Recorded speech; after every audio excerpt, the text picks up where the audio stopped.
말씀의 제목은 하나님이 너를 기뻐하시리라 이런 말씀 제목 가지고 함께 말씀을 나누고자 합니다. 하나님께서 어떤 때에 기뻐하시겠다는 약속을 주시냐면 절망 가운데 있을 때, 어떤 광야 가운데 있을 때 하나님께서 우리를 기뻐하시는 줄 믿습니다. 하나님께서는 항상 우리 말씀 속에서 우리가 풍요로울 때는 이상하게 자꾸 하나님을 떠나갑니다.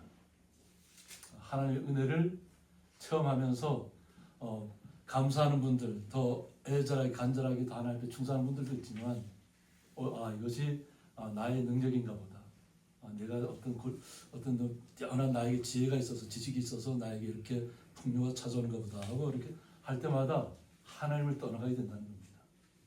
근데 하나님께 떠나가게 되면 항상 하나님께서는 때로는 채찍과 몽둥이를 통해서 우리를 다시 돌리기 위해서 회복의 말씀을 주고 있다는 겁니다. 이사야 선지자는 새 왕을 모셨습니다. 히스기야 왕은 자신을 자랑했습니다. 그래서 바벨론으로 찾아왔을 때 자신들의 있는 모든 것들, 성전의 모든 좋은 것들을 다 보여줬습니다. 우리가 이렇게 잘 사는 것은 하나님의 이름을 드러낸다고 하는 것보다도 자신이 치적을 자랑하는 거죠. 내가 왕으로 있는데 겉으로는 내가 하나님을 잘 믿었으니까 하나님께서 우리에게 복을 주셨고 모든 무기라든가 금은 보화라든가 이런 것이 가득 많았다고 하는 거죠. 근데 그것을 갖다가 외국 군대한테 다 보여주는 겁니다. 이렇게 우리가 축복받았습니다. 근데 하나님께서는 이 자랑하는 히스기야에게 이사야 선지자를 보내서 뭐라고 하죠? 너는 당장 죽을 것을 얘기합니다. 하나님의 영광을 드러내는 것이 아니라 자신의 치적을 드러내고 자신의 때에 얼마나 화려한 것을 나타내었기 때문에 그렇습니다. 보통 왕들 같으면 그냥 화를 내고 쫓아내고 다시는 왕궁에 출입 못하도록 막았겠죠. 히스기야 왕의 아들이 그렇습니다.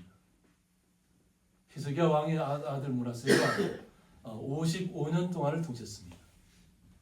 보면 가장 길게 통치한 왕 중에 하나입니다. 55년을 통치했는데 이때가 가장 무도한 일들이 벌어졌습니다. 성경에 기록되어 있지 않지만 전해오는 얘기에 의하면 므낫세 왕이 결국은 이사야 선지자를 죽였다고 합니다. 자신에게 옳은 이야기하고 하나님의 이야기를 하면 자신의 마음에 들지 않는다는 거죠. 그러니까 자신의 권력을 55년 동안 누리고 있을 때 이스라엘이 가장 악한 지경으로 넘어갔다는 거예요. 그런데 히스기야 왕은 어떤가요?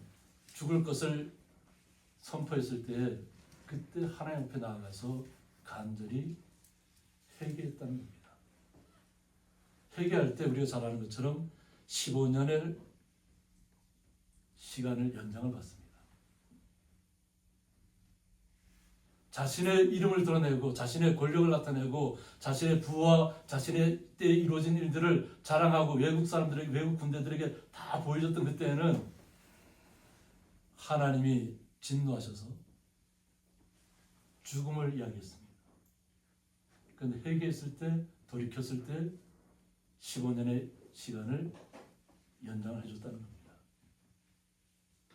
우리는 18만 5천 명의 군대가 이스라엘 예루살렘 성을 둘러쌌을 때를 말씀을 통해서 너무나 잘 알고 있습니다. 18만 5천 명의 군대가 그냥 한 1년 넘게 한번 이렇게 주둔해 있다고 생각해 보세요. 무엇을 할 수 있을까요? 우리는 시온성이라고 이야기하지만 이곳이 아브라함이 이삭을 하나님 앞에 제단으로 바쳤던 장소입니다. 바치려고 했던. 근데 하나님께서 이미 예비하셨다고 했잖아요. 예수님께서 이때 우리에게 오셔서 우리를 구원하실 것을 예표하는 겁니다. 예루살렘만 바라보면 아주 작습니다. 도시로 따지면 작은 도시 중에 작은 도시입니다. 나라 전체가 경상도보다 조금 더 크다 그랬잖아요. 면적이. 그런데 하나님께서는 그 시온성이라고 부르는 거예요. 하나님의 임재가 있다는 거죠. 그런데 그 작은 성을 저도 안에서 그 히스기야 터널을 이렇게 걸어봤습니다. 걸어봤는데, 그러니까 사람 한 사람이 걸어갈 수 있는 길입니다.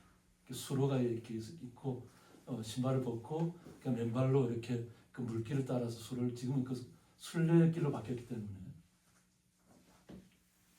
그런데 어떻게 그렇게 정교하게 정말 돌을 깎아서 이렇게 수로를 만들었을까 싶을 정도로 하나님의 은혜가 느껴지는 것입니다. 비록 면적은 작지만 그 안에서 일어나는 일들은 하나님의 놀라운 일들이 계속해서 일어나고 있다는 거예요. 그래서 18만 5천 명의 군대가 둘러싸면 옴짝달싹할 수 없습니다. 그러니까 죽음만 기다릴 수밖에 없는데 하나님께서 어떻게 하셨다고요?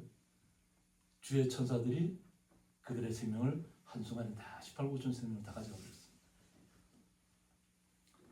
그 사내립 왕은 자신의 곳으로 돌아가서 자기 아들에 의해서 죽음을 맞습니다. 자기가 이끌고 갔던 모든 우상을 다 죽게 하고 혼자 살아나와서 자기 우상 앞에 가서 있을 때 자기 아들에 의해서 죽음을 당했습니다. 권력이라는 것이 힘을 잃어버리면 아무것도 아니라는 겁니다. 그러니까 우리는 오직 주님만을 뜻을 따라가야 합니다. 그래서 때로는 직언을 할 때 그 직언의 하나님의 말씀을 받아들이면 생명이 연장이 되고 하나님께서 지켜주시는 겁니다. 그런데 하나님을 떠나면 아무리 55년 동안 왕의 통치를 했다 할지라도 가장 악한 왕으로 역사에 기록되는 것입니다. 오랫동안 권력을 유지했다 해서 그것이 그에게 복이 아닙니다. 가장 악한 왕이 악한 왕으로 기록되는 것입니다. 그때 예루살렘 성에다가 아세라 목상을 갖다가 들여왔다는 거예요. 므낫세 왕한테. 그래서 이 예루살렘 성전이 그때부터 우상으로 물들어가는 것입니다. 하나님이 징계하는 데는 다 이유가 있다는 것입니다. 그런데 오늘 이사야 선지자를 통해서 오히려 절망 가운데서 희망을 이야기하고 있습니다. 다 무너질 것이라고 얘기하는 것에서 하나님이 지키실 것을 이야기하고 있습니다. 하나님이 함께 하시면 무너질 땅이 새롭게 변화되는 것입니다. 이것이 하나님의 약속입니다. 나는 시온의 의가 빛같이라고 했습니다. 하나님의 임재가 있는 곳, 하나님의 빛이 임하는 곳, 하나님의 영광이 드러나는 곳에서부터 주님의 의가 드러나는 것입니다. 그래서 예루살렘의 구원이 햇불같이 나타나도록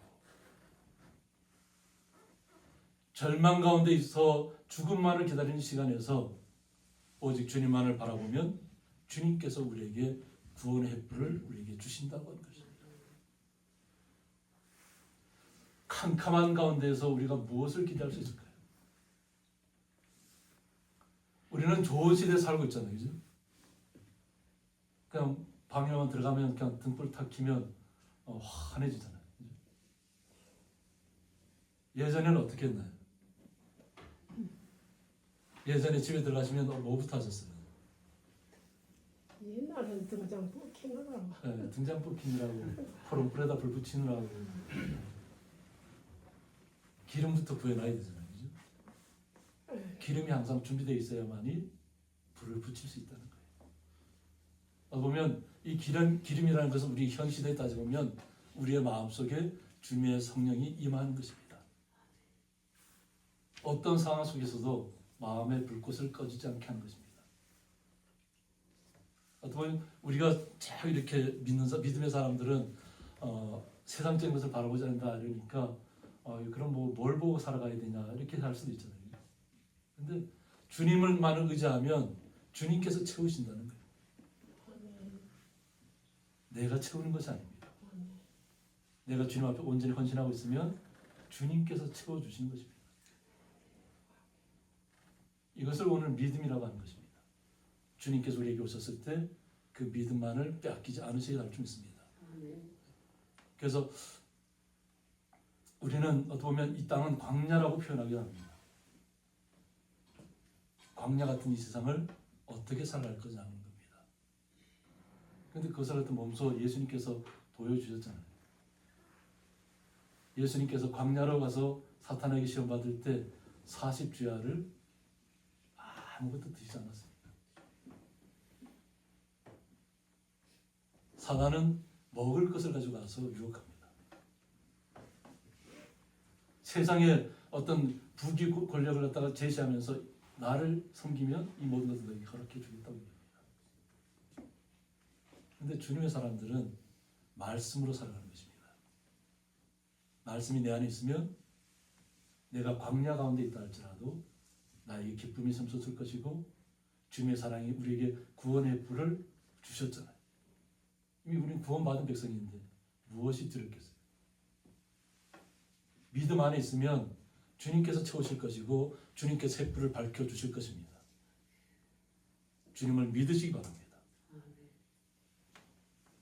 시온을 위하여 잠잠하지 않으며 하나님께서 일하신다는 것입니다. 우리가 스스로 뭐 방벽을 쌓고 군대를 양성하고 뭐 창칼을 자랑하고 오히려 이것이 죽음을 재촉하는 일입니다.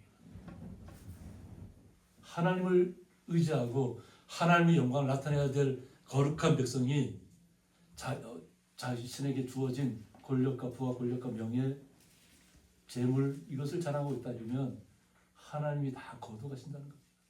다 빼앗기게 하신다는 겁니다. 그러나 하나님 안에 있으면 믿음 안에 있으면 주님께서 역사하실 것이라는 것이. 그래서 시온을 위하여 잠잠하지 아니하며 예루살렘을 위하여 쉬지 아니한다고 했습니다. 하나님께서 쉬지 않는다는 거예요. 예루살렘을 위해서. 이스라엘 백성이 이것을 온전히 깨달았다면 정말로 놀라운 하나님의 영광을 드러내는 것으로 나타났을 것입니다. 그런데 결국은 권력이라는 것이 무엇인지 그것을 차지하기 위해서 자신의 주변의 사람들을 죽이고 하나님을 대적하고 믿음의 선자들을 죽음 가운데 내몰았다는 겁니다. 하나님의 나라, 하나님의 뜻은 뭐냐면 우리가 이 땅에서 온전히 회복되기를 원하시는 거예요. 우리의 의지대로 살아가는 것이 아니라는 거예요. 현 시대를 바라보면 뭐 AI 시대 또 지금은 AGI 시대 그래서 이렇게 학자들은 뭐라고 얘기하냐면 0.00 몇 프로의 사람들만이 세상을 지배할 것이다 이렇게 얘기합니다. 그냥 일반 사람들에게는 그냥 이렇게 무상으로 돈을 준다는 거죠. 그냥 받은 돈 가지고 사용하라는 거예요. 그리고 모든 부와 명예와 권력은 다 0.00 수의 사람들에게 다 간다는 거죠. 휴먼 로봇이라는 로봇이 일을 다 할 것이라는 거예요. 사람의 머리는 사용하는 것, 내가 기억하기 쉬운 것, 나에게 유익한 것만을 기억하잖아요. AGI는 뭐냐면 우리가 지금까지 살아왔던 모든 역사를 다 기록합니다. 세상에 지금까지 우리가 나타냈던 모든 지혜란 지식은 다 모아드리고 그것을 잊어버리지 않습니다. 그래서 양자 컴퓨터를 얘기합니다. 그런데 학자들은 그런 얘기를 하더라고요. 양자 컴퓨터가 어디에 쓰이느냐는 거죠. 누구를 위해 쓰이냐는 거예요. 우리에게 필요한가요?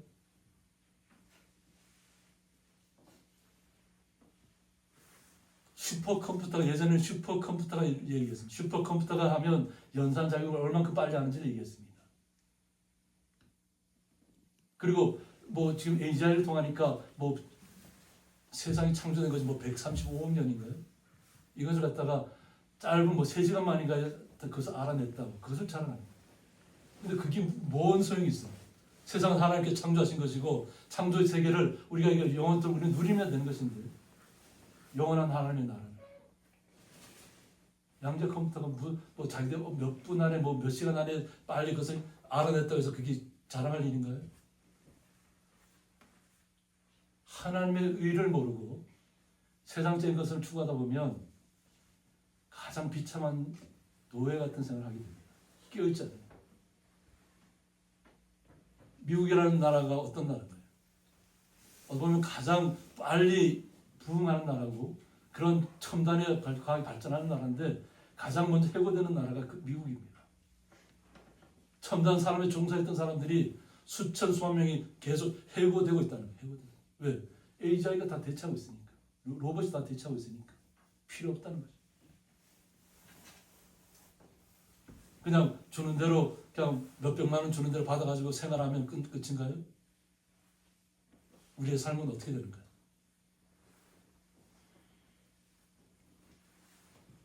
우리는 시대를 바로 봐야 될 점 있습니다. 무엇이 나를 살게 하는지, 나에게 있는 어떤 나를 드러낼 수 있는 것이 많아지면 많아질수록 내가 오랫동안 잠수할까요? 하나님을 공경하는 것이 장수하는 길입니다. 부모를 공경하는 것이 장수하는 길입니다.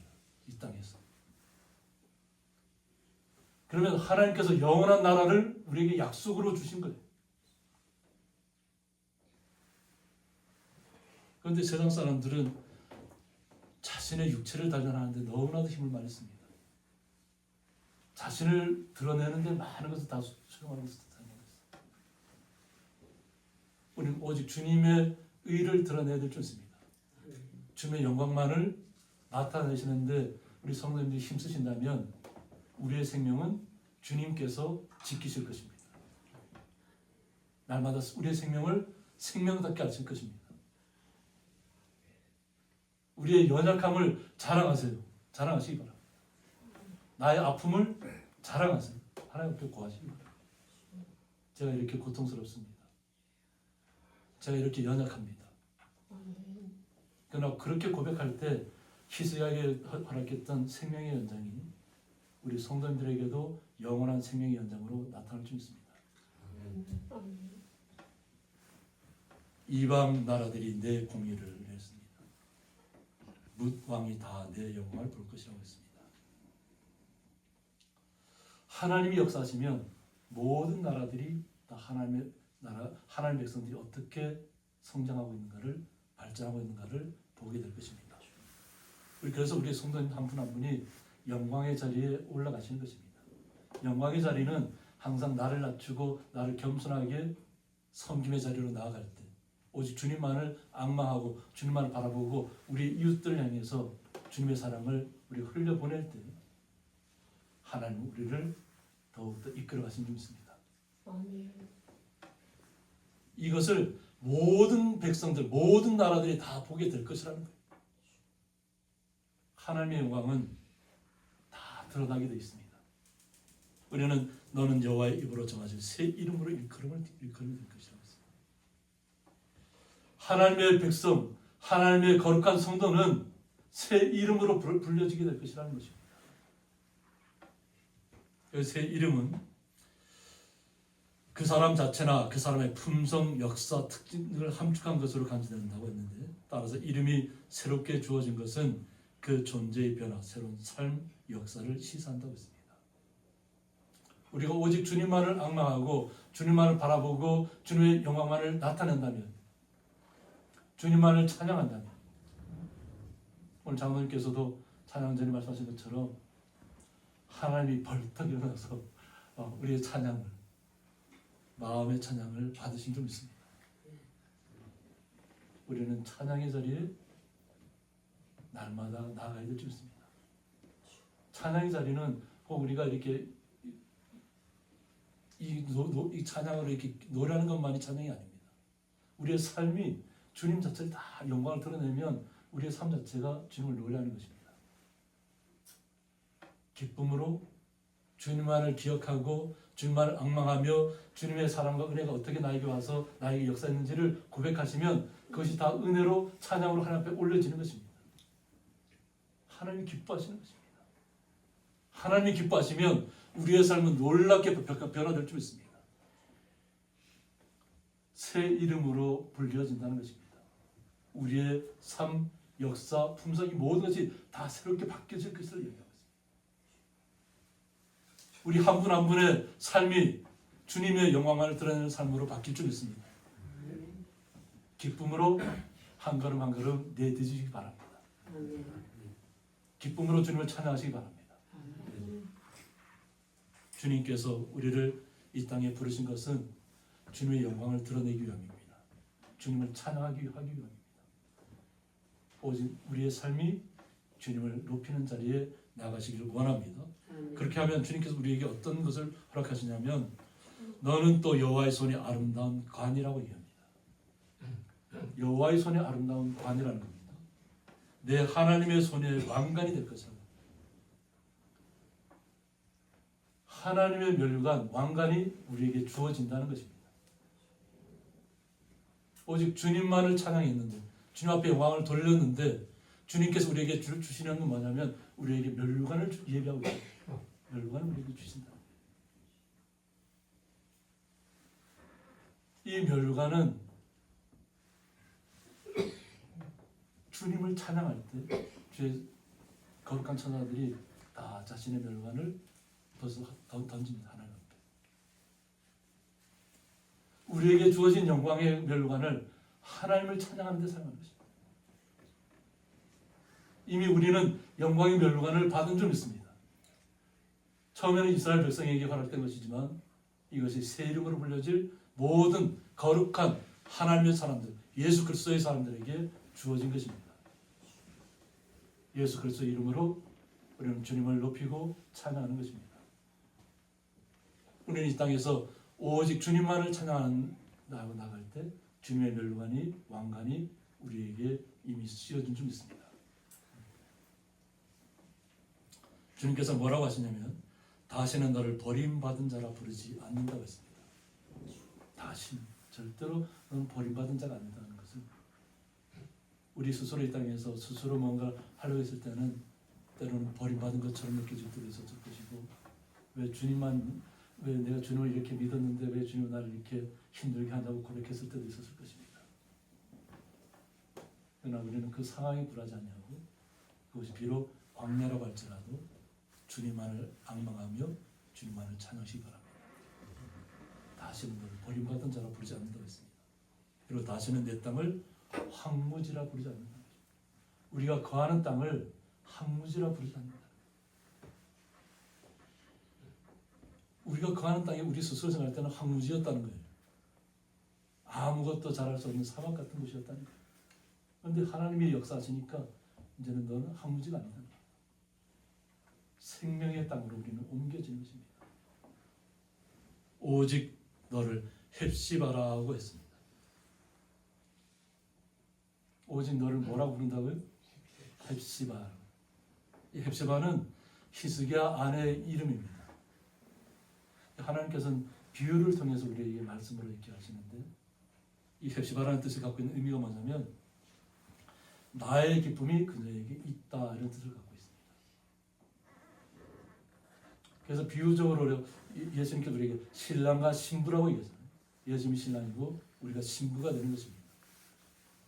그래서 주님의 기쁨이 어디에 있다고요? 우리 성도님 한 분에게 있다는 거예요. 이것을 복음을 말씀대로부터 받아들였던 이스라엘 백성들이 이것을 깨달았다면 나라를 잃어버린 일도 없었을 것입니다. 뺏기는 일도 없었을 것입니다. 히스기야 왕 그 아들 므낫세는 처참하게 해서 세사들이 깨어서 마지막에 회개했다고 해요. 자신의 모든 것이 억류가 되고 자기 모든 걸 빼앗기고 어떤 55년이라는 왕의 권자가 내려왔을 때 그리고 끌려갈 때 세사들에 의해서 그때서야 회개했다. 그래서 하나님께서 그것조차도 받아주셨다는 회개했기 때문에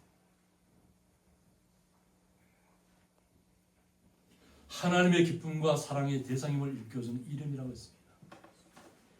오늘날 우리는 우리 성도님들의 이름이 헵시바로 변화된 줄 믿습니다. 하나님의 사랑과 기쁨이 우리 성도에게 있다는 것입니다. 이 이름은 히스기야 아내이자 므낫세의 멋진 이름이기도 하다는 것입니다. 우리의 역사를 살펴보면 참 놀라운 일들이 많아요. 그죠? 요새 왕 때는 자신의 잘못된 것을 알고 성전을 다 깨끗하게 정비하고 새롭게 했는데 히스기야는 또 그것을 자랑하다가 죽음을 맞을 위기에 처하고 나라를 빼앗길 위기에 처했다가 바로 돌이켜 회개했을 때 하나님께서 18만 5천 명을 한순간에 그들의 숨을 거둬가지고 예루살렘을 회복하신 것처럼 히스기야 때 또 이것이 회복이 되고 나고 난다니까 그다음 그 아들 므낫세가 어떻게 나라를 다 망쳐버렸어요. 55년 동안. 이것이 역사의 기록입니다. 이것을 왜 하나님께서 우리에게 알려주셨을까?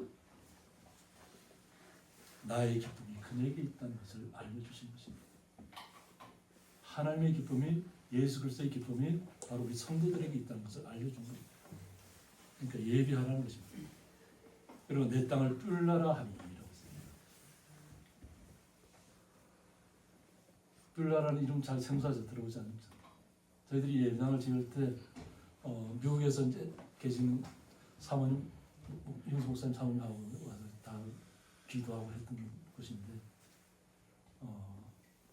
그 사모님이 여기 와서 막 집사람 더덕 깔 때 같이 더덕 까느라고 막 눈이 벌겋게 충혈이 되고 그랬어요. 예배당 건축하기 위해서 우리는 뭐 한 번도 제가 한 번도 성전에서 건축 한번 하러 간 적이 없잖아요, 그죠? 무조건 기도만 하고 가시라고. 기도하시면 하나님의 때가 이르면 하나님이 하실 것이라. 그래서 그래도 우리가 움직여야 되잖아요. 그러니까 그 당시에 뭐 더덕이라든가 제가 그 당시에 뭐라고 했냐면 여기 예배당 여기에 풀이 났더라고요. 저희 집사님 저보고 그 사진을 찍으라는 거예요. 그 남대로 저도 이렇게 뭐 스마트폰으로 사진 찍는 거는 나름대로 일가견이 있으니까 풀을 아주 멋있게 찍었어요. 그랬더니 저희 집사람이 그걸 갖다가 홈페이지에다 올려갖고 사모님 카페가 있어요. 사모님들만 이렇게 하는데 거기에 올려서 그 풀을 팔더라고요. 근데 그게 풀이 항암 작용이 있는 그런 풀이라는 거예요. 저는 그런데 지식이 없다 보니까 잘 모르는데 집사람 그런데 알다 보니까 이거 그 풀이 얼마나 우리 항암 작용하는데 알고 있으니까 그것을 올려서 그것을 나물로 해서 먹고 하는 것을 집사람이 시범을 보여서 올리니까 사람들이 막 그것을 풀을 막 사더라고요. 그래서 제가 집사람 보고 봉이 김선 딸보다 더하다 했어요.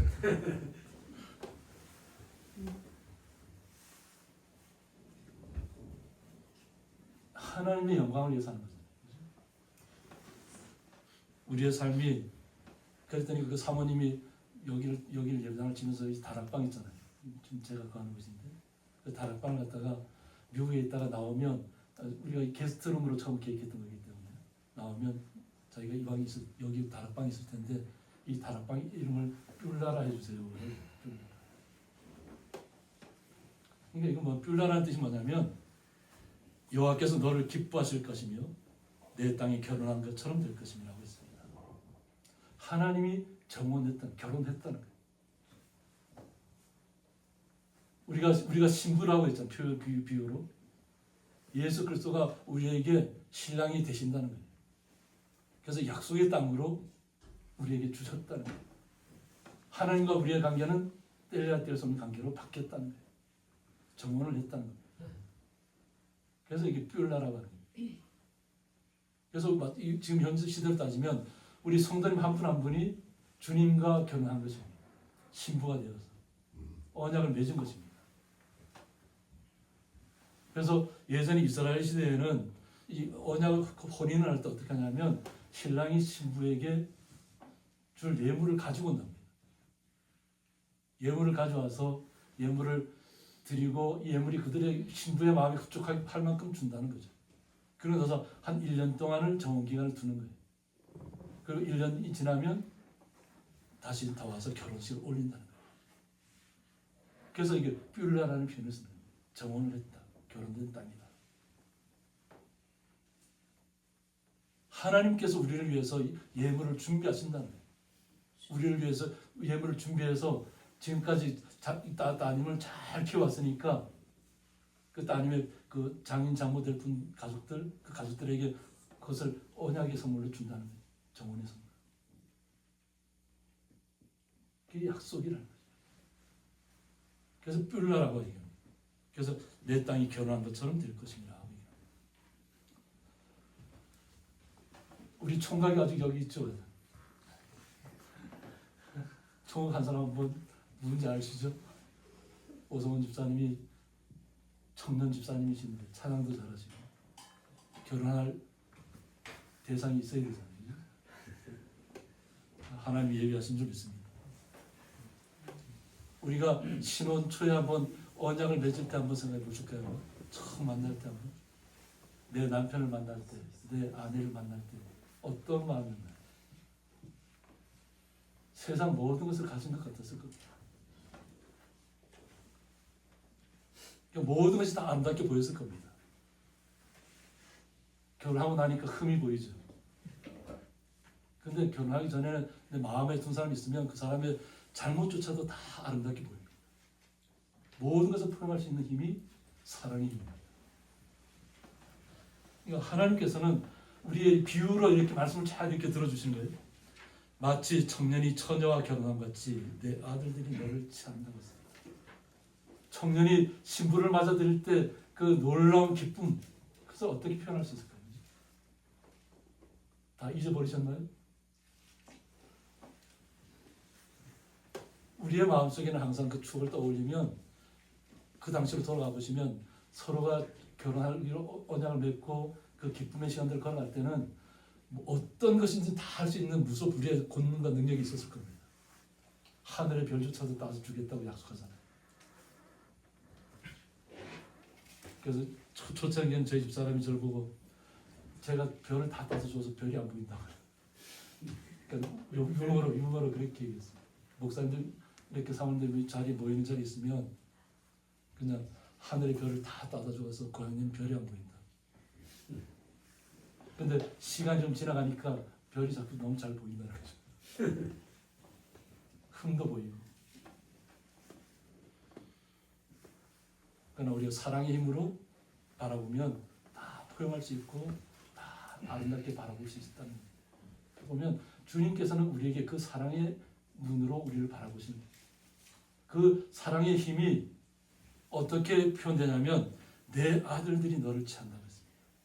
우리의 자녀들이 우리를 취한다는 거예요.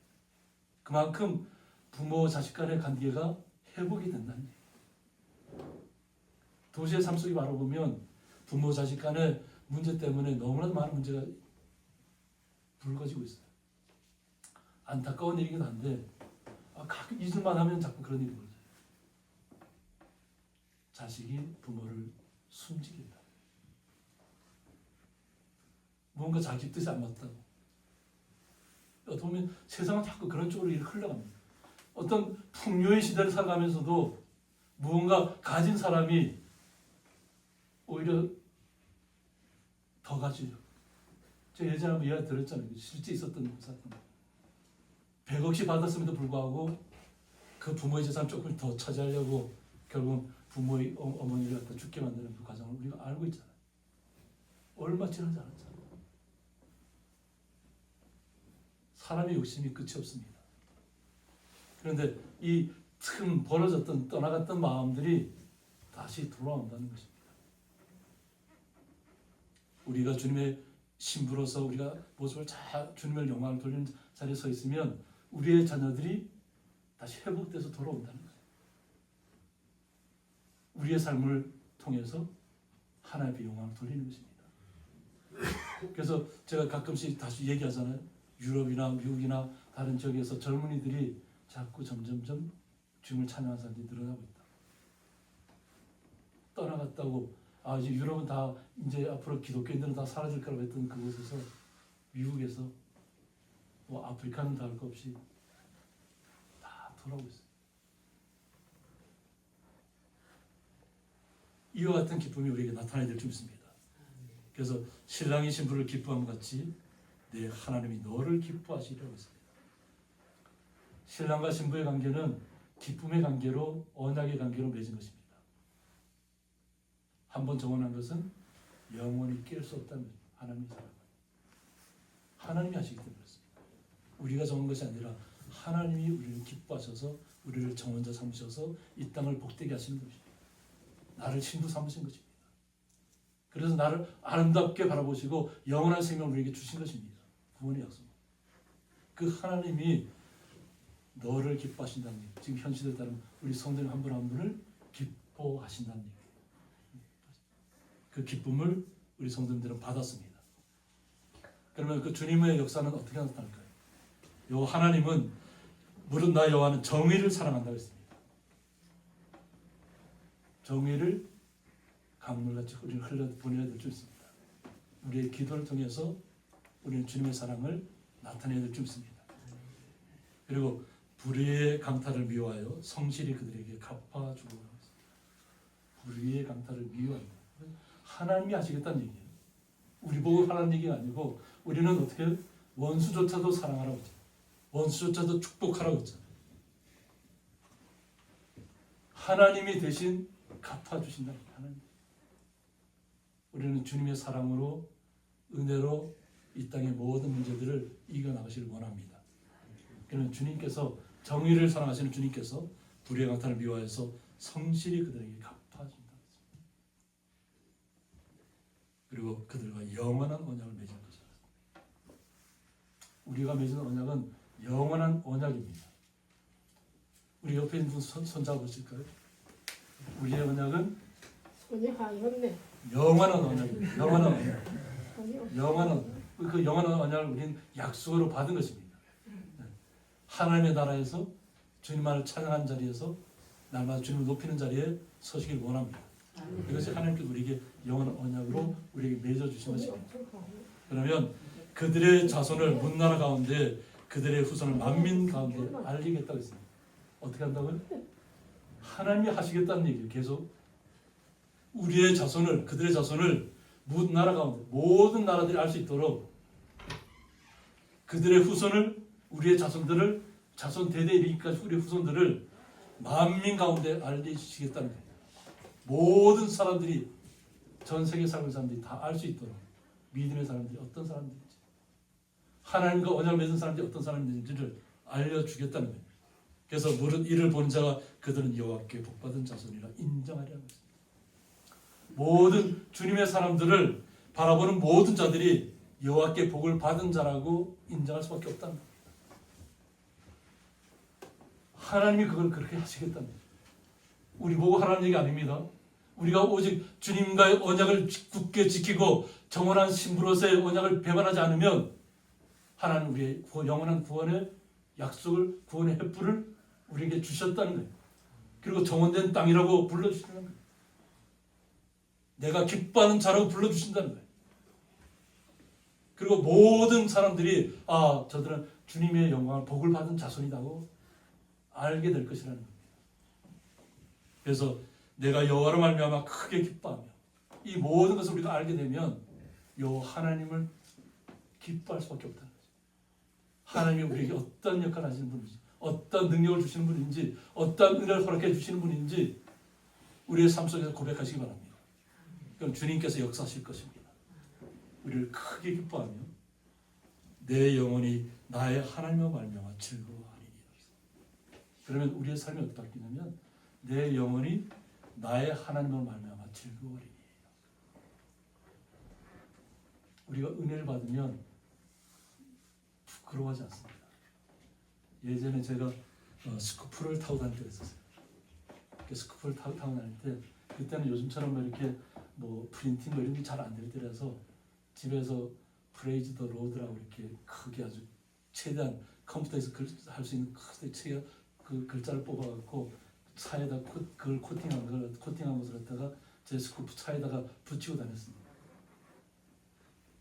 그랬더니 주유하는 청년이 묻더라고요. 저게 뭔 뜻이냐. 하나님을 영광 돌리는 거죠. 우리의 삶이 하나님을 찬양하는 것입니다. 요즘같이 그렇게 프린팅된 걸 갖다 붙이고 다닌다면 저 사람 참 못난 사람인데 이렇게 얘기하지 않겠어요. 아름다운 글자도 많이 있을 텐데 더 이렇게 있을 텐데 그냥 컴퓨터에서 프린팅한 걸 갖다 딱 붙이고 다녔으니까. 근데 그때는 전혀 부끄러움이 아니에요.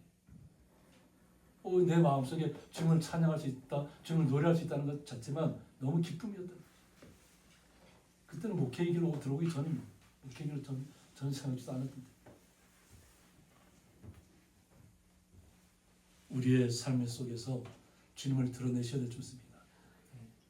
이는 그가 구원의 옷을 내게 입히시며 공의의 겉옷을 내게 더하심이 신랑이 사모를 쓰며 신부가 자기 보석으로 단장함 같게 하셨습니다 하고 했습니다. 하나님께서 우리에게 예수 그리스도께서 우리에게 구원의 옷을 입혀주셨다는 거예요. 구원의 옷을 입으셨다는 거예요. 우리 성도님들. 그리고 공의의 겉옷을 내게 더하여 주셨다. 공의의 겉옷을. 오직 주님의 정의와 공의와 정의가 흐르는 삶이 우리의 삶 속에 녹아 있다는 겁니다. 그것을 주님께서 우리에게 주셨다는 거예요. 바르게 하셨다는 거예요. 이것이 신랑이 사모를 쓰며 신부가 자기 보석으로 단정함 갖게 하셨다는 것입니다. 신랑과 신부의 모습이 어떤 모습인가를 우리 오성원 집사님은 아직 알지 못하지만 그러나 아실 줄 믿습니다. 처음으로 첫사랑으로 한번 첫 신랑과 신부로 서로 맞을 때 마음으로 돌아가시면 이 말씀이 이해가 될 줄 믿습니다. 기쁨으로 주님만을 높이는 자리에서 서 계실 때 하나님께서 우리를 기뻐하실 줄 믿습니다. 내 기뻐하는 자라고, 나의 사랑하는 자라고 하나님께서 예수 그리스도의 이름으로 우리를 부르신 줄 믿습니다. 함께 기도하겠습니다.